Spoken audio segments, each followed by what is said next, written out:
আপনার কি মনে হচ্ছে? তাহলে লাউড আপনি কিছু প্রশ্ন করছেন কেন? ধরে শারীরিকভাবে মাইরে দেখাবো যে আমি সুস্থ আছি কিনা। লাউড বাবা, আপনার জন্য এই বেলায়েতি যুগে যদি একটুখানি আপনার দর্শক সবাই পায় তাহলে আলু বাংলাদেশ কিন্তু ভাইরাল হয়ে গেল কত। আজকে হয়ে গেছে যুগান্তর দাঁড়িয়ে যদি করে তো মিনিমাম আপনি এটাও আমাদের আমার তো মনে হয় যে অনেকেই হ্যাঁ। তো ভালো লাগছে এখানে এসে সত্যি কথা। হয়েছে কি সারা রাত আমি বাবার ইয়েতে ধ্যানে ছিলাম বা নামাজ টামাজ করেছি, যা হয় আমরা মুসলমানরা কোনো আউলিয়ার মাজারে বা দরগায় আসলে যে ভালোবাসাটুকু নিতে চাই সেটুকুই নিয়েছি।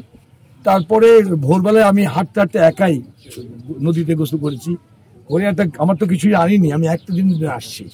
তেমন তো আমার যখন বললাম দেখছি যে ভালো লাগতেছে আমি থেকে গেছি, আমার সব সময় চলে গেছে কিন্তু আমি একাই ওদের কাছে থেকে গেছি।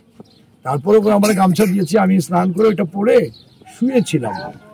কে যেন কে হইতে পারে তো মানে আমার যা হয় ভাই, আজকাল তো সবার হাতে ক্যামেরা রয়েছে, সবাই ইয়ে করছে।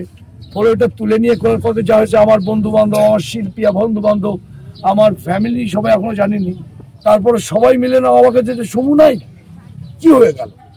আমাকে সবাই আসলে খুব ভালোবাসে, আপনারা জানেন যে আপনারা আমাকে কতটা ভালোবাসা দেন। আমিও খুব উপলব্ধি করি যে আমি সত্যিকার অর্থে বলি যে আমি সমু একজন অভিনেতা হিসেবে মানুষের ভালোবাসা পেয়ে যতটা ধন্য। আমি অত বড় লোক বা আমার গাড়ি নেই বাড়ি নেই, এখানে আমার কোনো আফসোস নেই। আমি মানুষের ভালোবাসা পেয়ে রাখতে চাই। মানুষের মাঝে পেয়েছি যে বাণী, তাই দিয়ে রয়েছি গান, মানুষের মাঝে ঢেলে দিয়ে যাব মানুষের দিয়ে।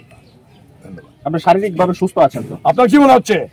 তাহলে লাউড আপনি কিছু প্রশ্ন করছেন কেন? ধরে শারীরিকভাবে মাইরে দেখাবো যে আমি সুস্থ আছি কিনা। লাউড